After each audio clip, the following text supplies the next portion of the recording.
George Papaconstantinou, you have recently published a book called Game Over about Greece and the Greek crisis within the European system. You're very welcome. I have two questions to ask you. One of them is a couple of years ago, Greece was constantly in the news, having difficulties with paying its debt and difficulties with its European partners. We don't see much of that in the news anymore. Are the problems solved or about to be solved in Greece? Well, the adjustment has been massive. The fiscal adjustment, structural reform has been extensive, not completed though. But we are in the 7th year of a recession, so you need to give the economy breathing space. And you need to send a signal to investors that the country is safe again for investment. In that sense, I think that some debt relief, additional debt relief, is expected by the markets and is necessary.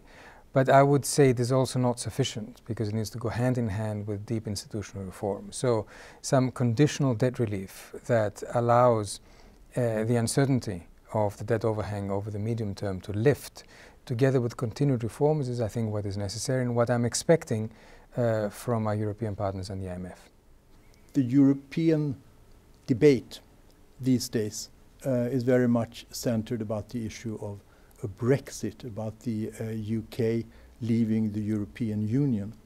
And a couple of years ago the question was about Greece leaving the EMU, the currency union, and that was called a Grexit.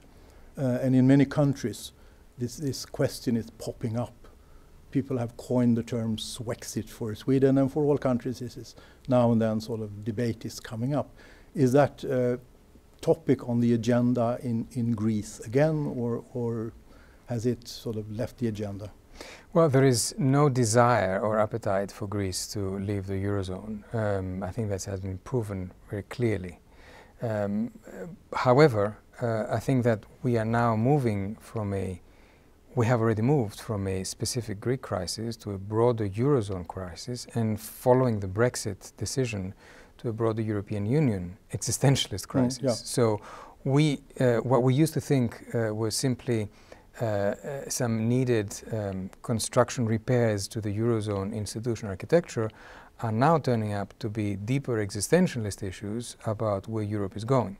And about whether the forces of globalization which are sweeping the world are creating the kind of tensions that Europe is unable to respond to. So I think it's a broader political question. It's a question of how our democracies function, and it's a question of figuring out a new narrative for Europe, which goes beyond the Eurozone, has to do with the kind of values and the kind of growth paradigm that we want for Europe. And I think that's where we should be focusing now, beyond the necessary adjustments to the Eurozone construction if it is to work, because it's clear that the crisis has shown that the original Eurozone construction was faulty and we need to repair that. But now it is beyond that. It is a question of the foundations of the European construction.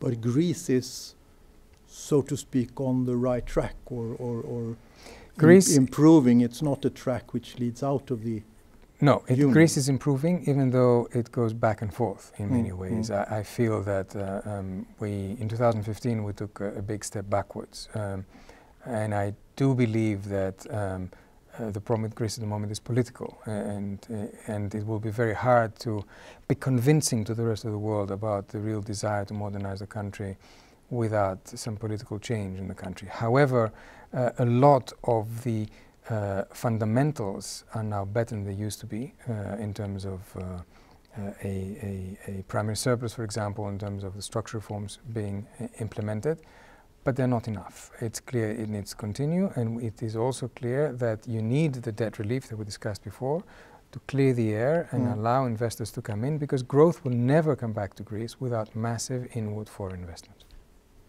George Papaconstantinou, thank you very much. Thank you. Thank you.